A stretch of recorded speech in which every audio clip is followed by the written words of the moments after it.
So our wrap-up speaker this afternoon, or soon-to-be afternoon, is the Honorable Gresham Barrett.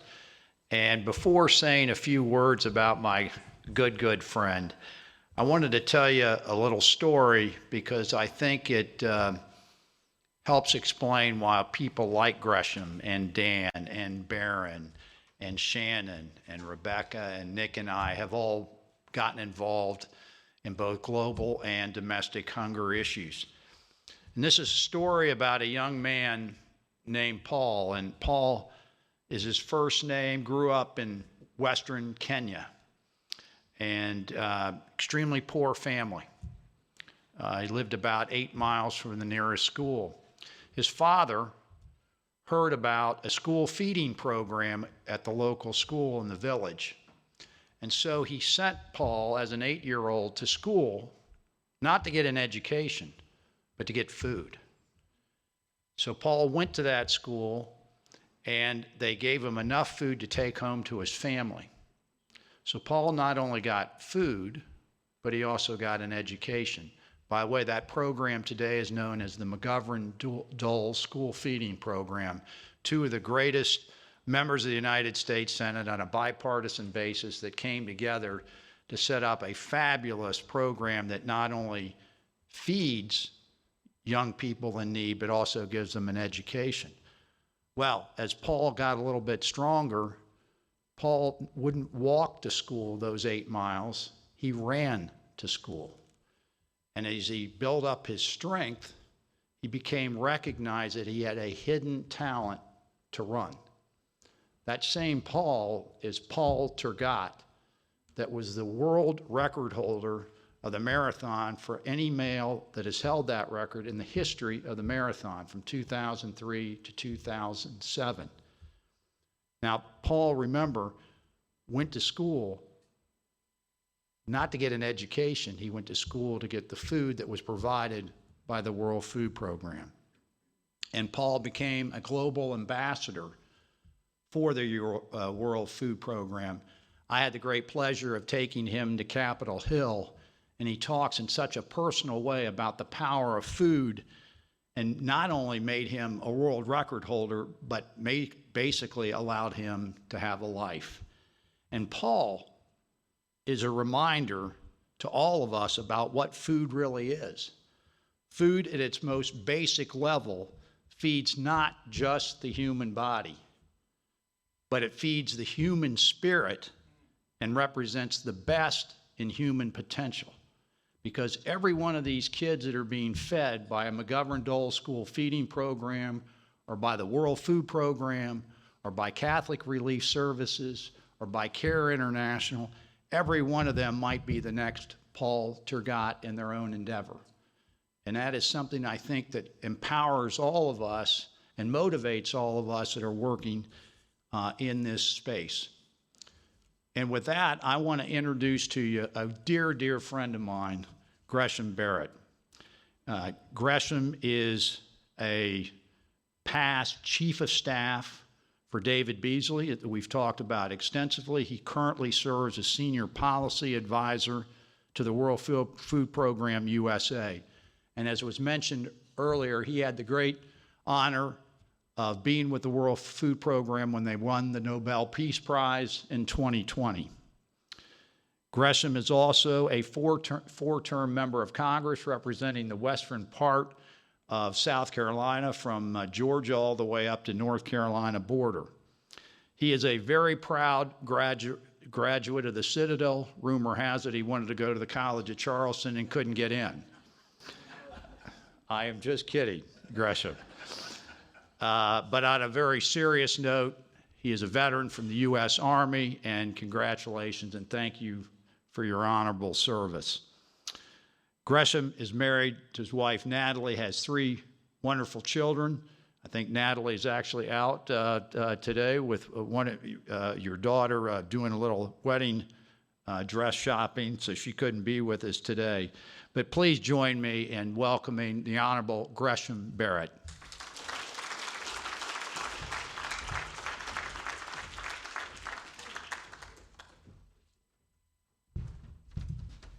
Randy's right. I couldn't get into the College of Charleston, but that's where all the girls were when I was in an all-male school. So I did a lot of time at the College of Charleston. I can promise you that.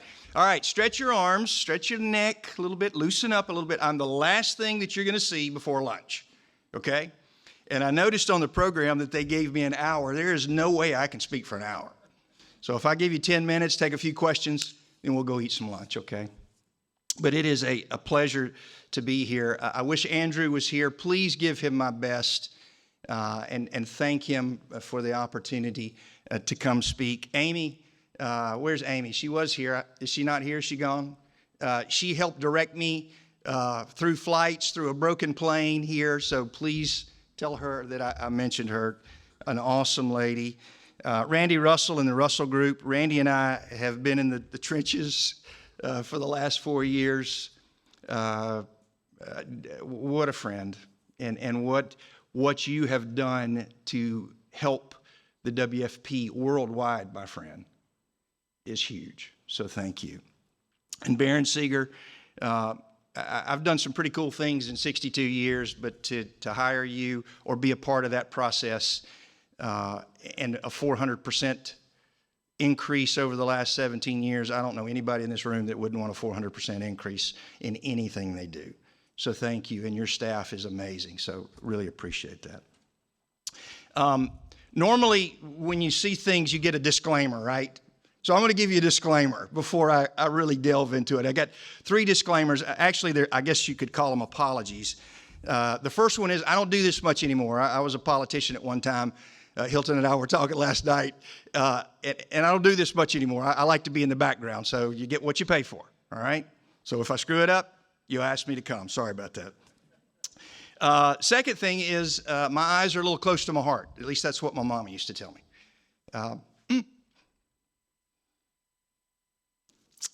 It's an emotional issue for me. It really is. So forgive me for that.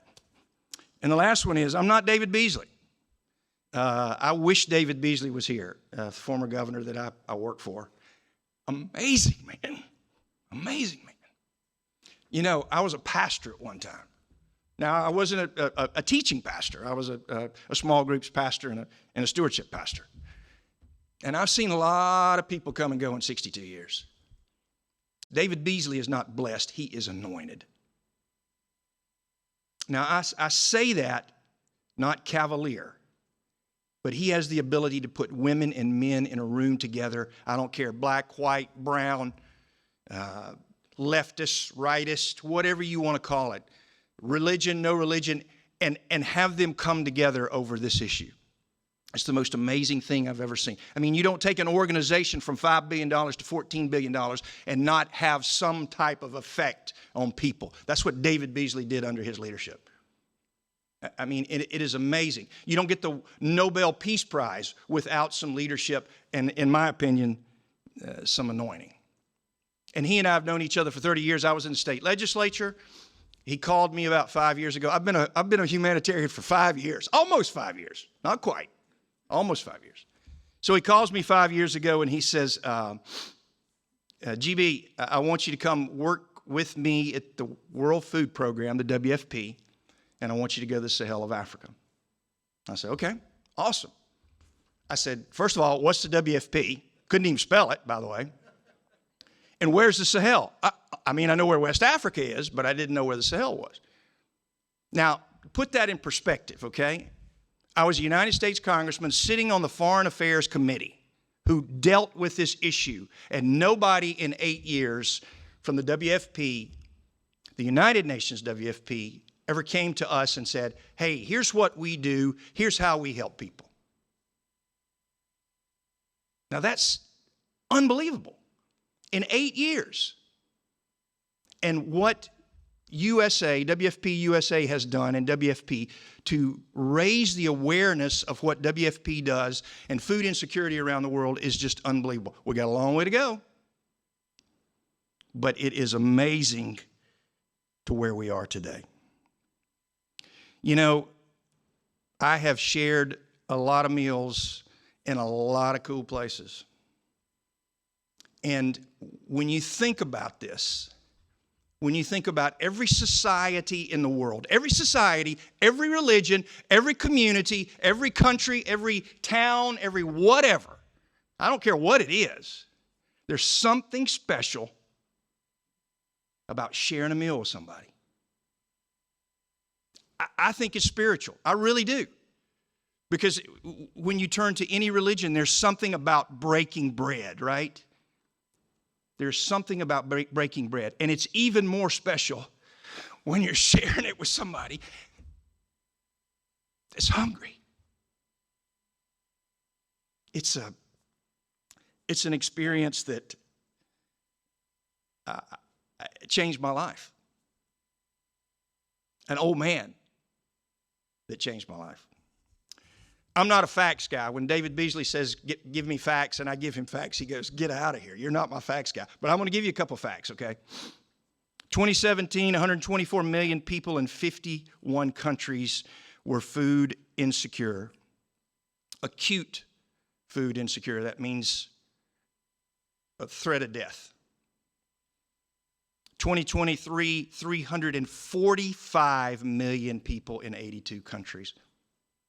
Now, I graduated the Citadel, but that's going in the wrong direction. And it's getting worse every day.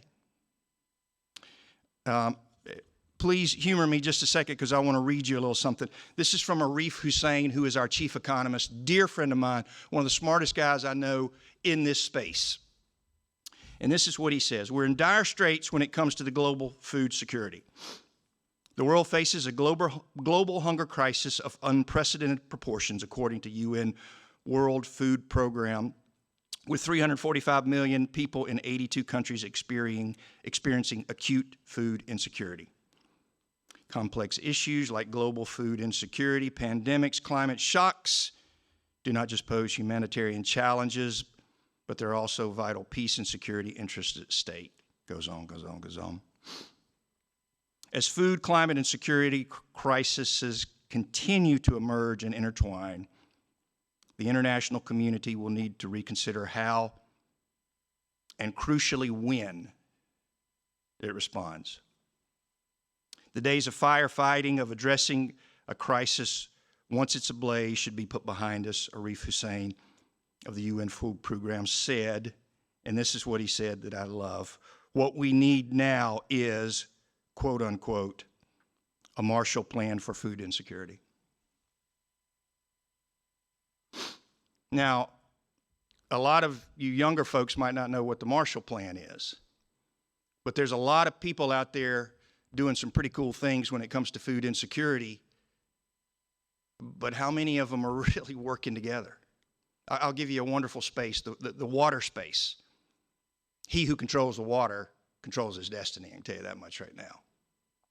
And there's a huge organization here in Charleston that deals with water. I don't know if it's Life for Water or something. There you go. Huge. Do a fantastic job. The food space still has some people that are trying to work together the best they can, but water's all over the board. I mean, you got one guy digging a well over here. You got another company that's digging 4 wells over here. Nobody's talking to each other. So when we talk about a Marshall Plan, when Arif says something about a Marshall Plan, that's bringing world leaders together, believe it or not, and talking about together how we solve this. Not the United States, not, France, not Italy, not whatever, but together how we work and solve this issue. It says in the article that Arif wrote that it's estimated between $40 and $50 billion if we spend that per year in 2030, by 2030. Now think about that, 2030, that's what, 6.5 years ago, 6.5 years ahead. So it's 7 years from now. Said we can make a huge dent in world hunger, if not alleviate it. Now, let me put that in perspective. When you think about $40 to $50 billion, and we've talked about the budget a little bit, let me put that in perspective. I'm a country boy, so you got to dumb it down for me, okay? The difference between 1 million, billion, and 1 trillion, right? We're throwing these numbers. I'd never heard people talk about trillions, but now they're talking about it like water. So if you broke it down into seconds, right? 1 million seconds is 12 days. Pretty easy. 1 billion seconds is 32 days. 1 trillion seconds is 32,000 days. Now think about that just for a second. Let that soak in. Okay? Now, the net worth of the world today, think about this, $463 trillion.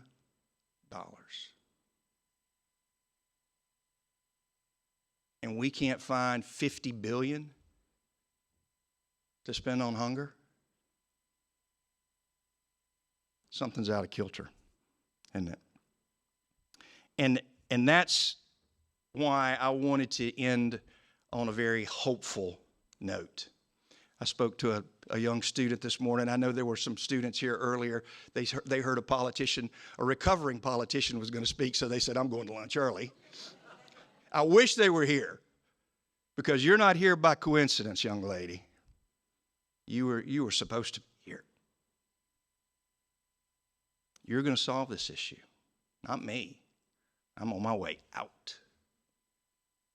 But it's young women like you and men that are going to solve this. And I know this might be contrary to a lot of you, but it's going to take the private sector too. Governments are tapped out.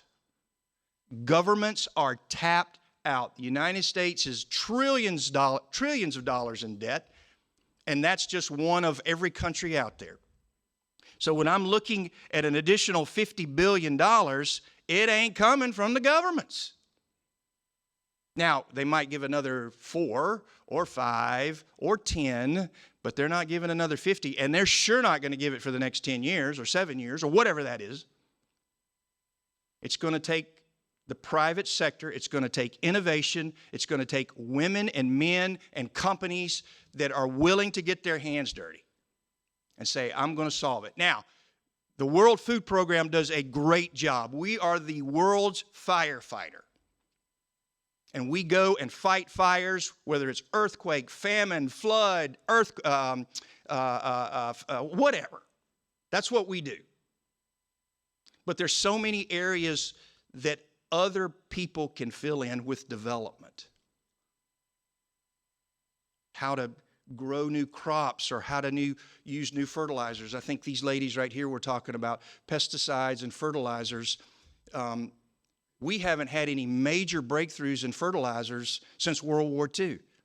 The United States has a fertilizer center of excellence, if you didn't know that, in Muscle Shoals, Alabama. Did anybody know that? Muscle Shoals, Alabama. It was a classified project at one time. Right after World War II, it was a classified project because we realized that we better be on the top of our game when it comes to fertilizer. We hadn't done anything since World War II.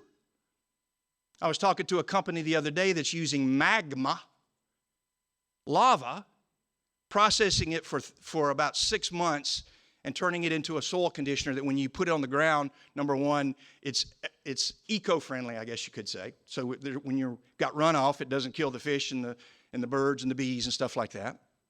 But it continues to condition the soil for 5 years. 5 years it works.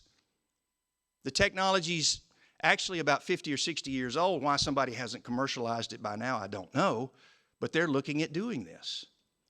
And it's innovations like that that are going to change the landscape. You know, people say, well, what's the cost of action on this, Gresham? Is it $50 billion? Is it more than that? The question is not what's the cost of action, friends. The question is, what's the cost of inaction? What are we going to do? What are the prices we are going to pay if we don't do this? I told you I was going to be short. I'm going to share 3 stories, and I'm going to get off stage. Stories impact people, right? Figures and facts. 5% of the people out there, they say they do. They don't impact me. It's the stories. First time I went to Burkina Faso, I met 3 ladies. Africa, if you ever go to Africa, how many people have done a mission trip in Africa? Okay. All right? Next time I come back, I want to see everybody's hand up because it changes your life. For everything you think you give them, they give you 10 times back. So I'm in Burkina Faso. Meet these 3 ladies in northern Burkina Faso, right on the edge of Boko Haram territory. They were trying to figure out how to feed their kids, not their kids, but the kids in the area. So they started producing yogurt. Yogurt? Really? So they started producing yogurt. They start buying milk from 1 cow, then 5 cows, then 10 cows. Now they've got a yogurt factory, and they're feeding hundreds of students a day for free. And they're selling it in the private sector. They've got monies. They're hiring more farmers. They're hiring guys and gals to take this stuff, to package it. Amazing story. And these are 3 ladies that just felt called. The second one's in Chad. I go to Chad. We drive out about 3 hours to this little town. Actually, it's a pretty good community, but where we were was a little town. And it's right at the foot of some mountains. Now, a lot of people say it doesn't rain in Africa. It does rain in Africa. It just doesn't rain very long, and you get downspurts. And what we're doing, I'm going to share a picture here with you in a minute of some guys that are doing some amazing stuff on land reclamation. But we go out to this site, and it's a Cecil B. DeMille movie. Now, again, I'm probably pitching over everybody's head and some of these younger folks. Look up the 10 Commandments and go watch some of these Cecil B. DeMille movies. So here's this reservoir, right?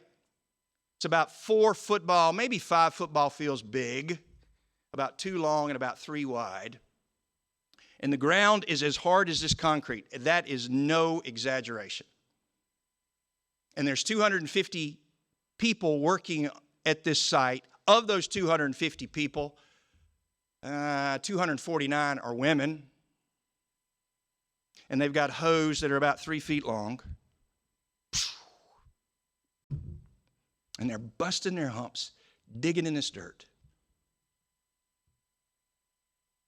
And the young girls, the ones that are the strongest, have the yoke. You've seen it, with the 2 baskets. And they're carrying out the dirt. And some of them even have their child either on their front or on their back. And they're doing this to bring water to a community that takes their children, again, most of them young girls, a 2-day trip to get water. Not 1, 2. And the coffee, the water they bring back looks like army coffee. It looks like something you'd run through on your SUV.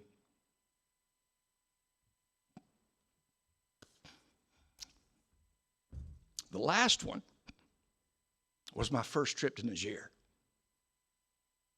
I'd been a humanitarian, not even a month. So I go to Niger. And we were in Niamey, and we met with the government officials and all this stuff. So they say, okay, tomorrow morning, Gresh, we're going to take you out to the Tigray region, right? Aaron, you've probably been there. So we load up on the plane. We fly about 2 hours north. We land on the ground. Then we drive another 3 hours. And in typical UN fashion, it is what it is. I was hoping it was going to be me and a driver and another guy in 1 SUV, and we got about 7 white SUVs with the UN sticker and all this other stuff. I mean, I feel guilty about it, right? So we roll into this village in the middle of flipping nowhere. And when we drive in, I don't see anybody. Don't see anybody. We get to the town square, and everybody's there. Now, when I say everybody, I mean everybody.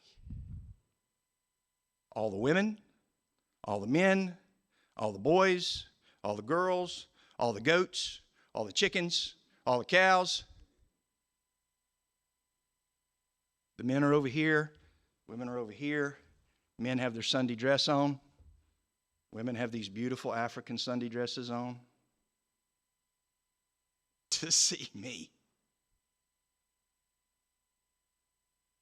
They've come to see me. Me! A humanitarian for 3 weeks. It barely can spell humanitarian.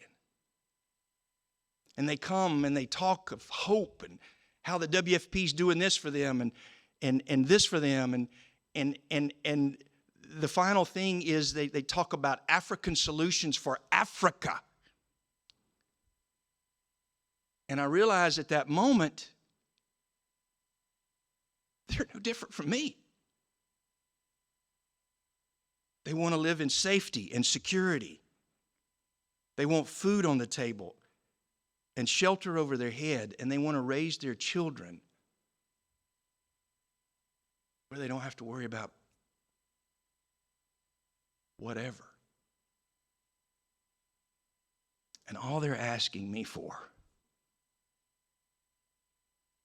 is a hand up. Not a hand out,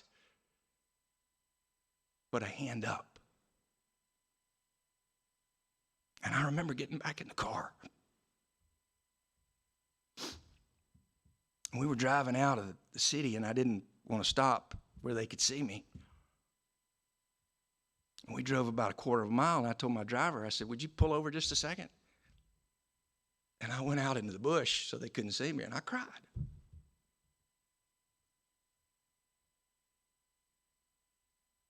I cried. That's the impact that these people have had on me. And how the world, with the trillions of wealth we have, can turn our backs on these people. Where we're all interconnected. Americans are wonderful people. This is the most benevolent country in the face of the earth, in the history of the earth.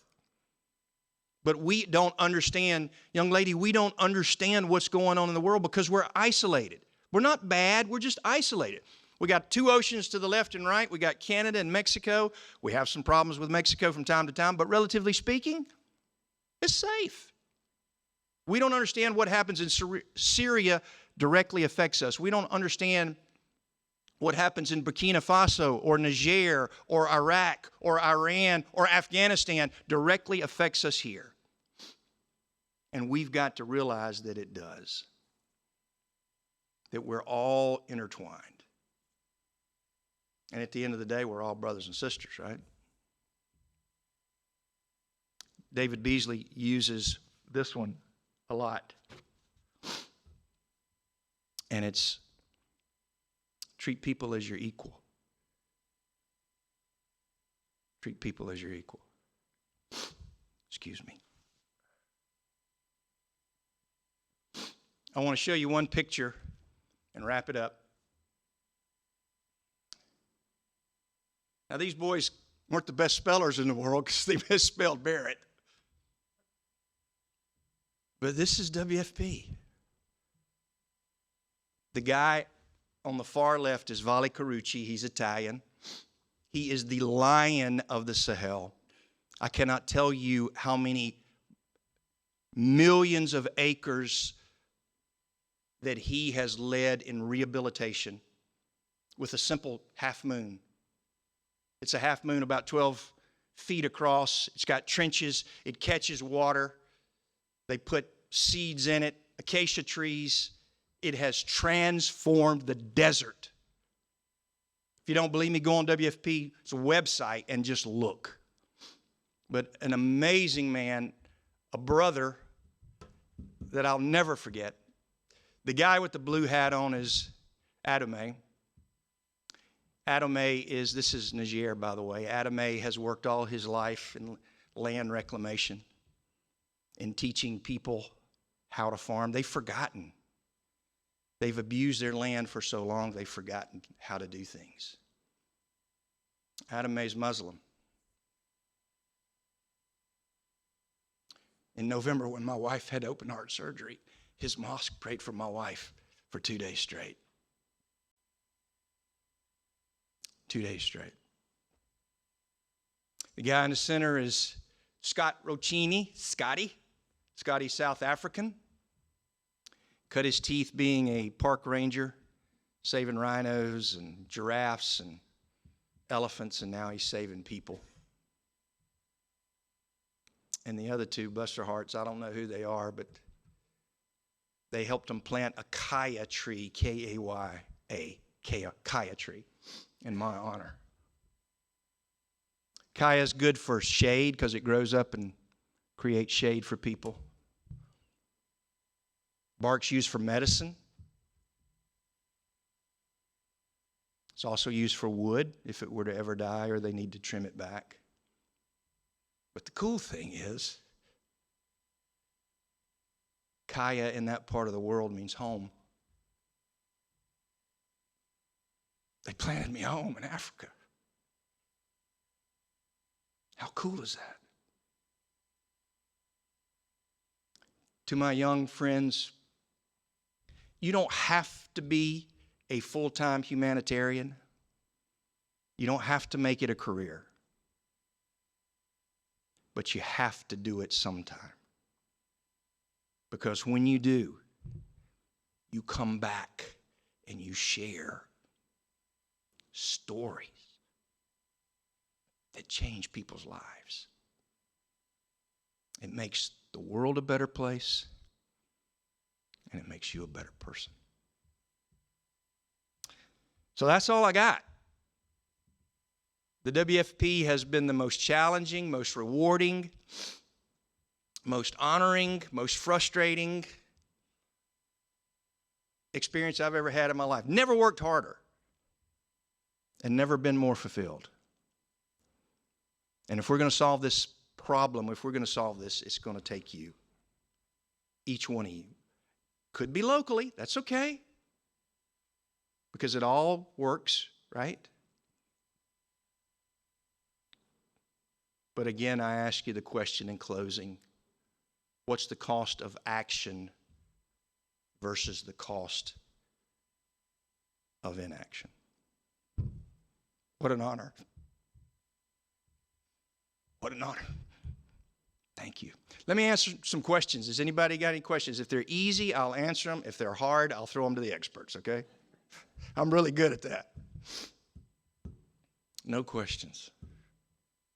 Yes, ma'am.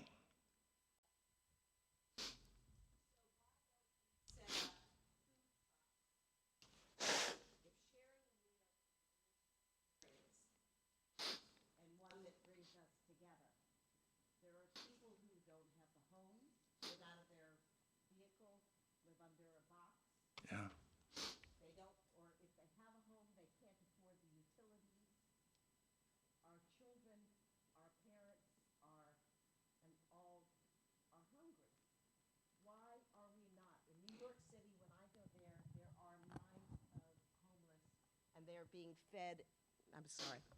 Thank you. They're being fed Yes, ma'am. at churches and other centers. We can take all of these empty places where there are food deserts and set up tables and employ the people who know how to cook or volunteers if we can't afford money. Why aren't we setting up these food centers where people can sit down together without shame, with camaraderie, and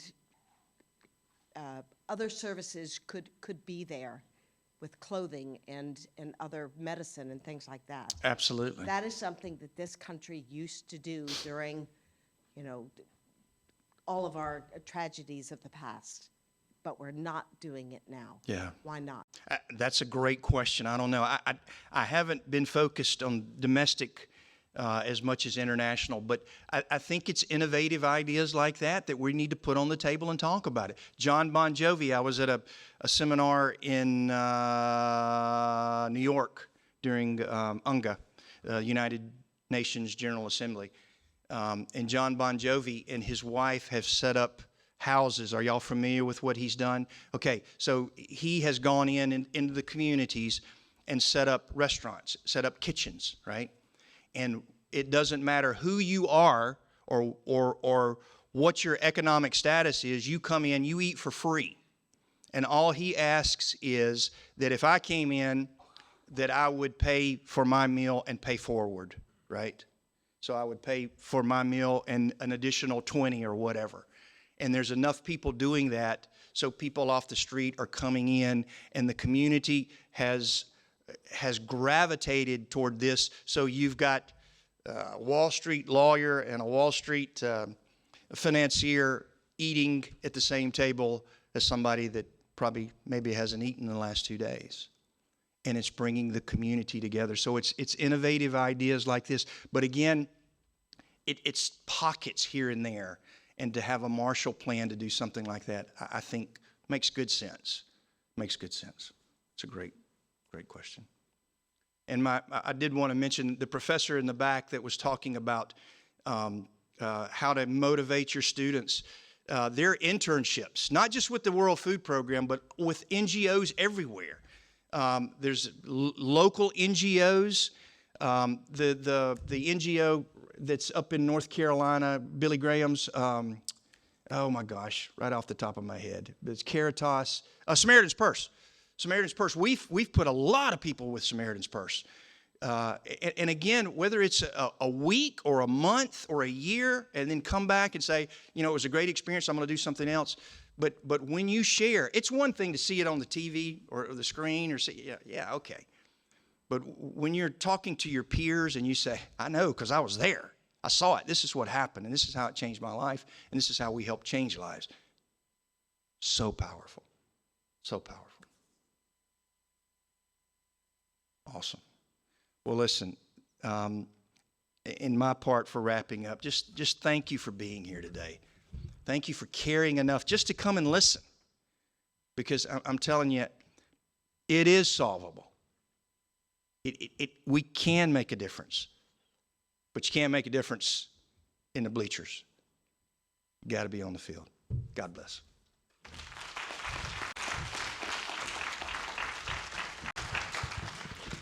Our thanks to Gresham Barrett. I just want to thank everybody for coming today. I want to thank all of our speakers. This has been an absolutely amazing opportunity at the College of Charleston. A real honor to have the folks who are here today talk with us about the work that they do. I will say that our hope is going forward that we can perhaps do some more events like this and bring in some additional voices to the conversation, maybe in the fall. So please stay tuned. We'll be sharing information about that. But again, I want to thank our speakers who came from DC today to be with us. I want to thank Randy again, and thanks to everyone who's made the time to be here. So have a wonderful afternoon.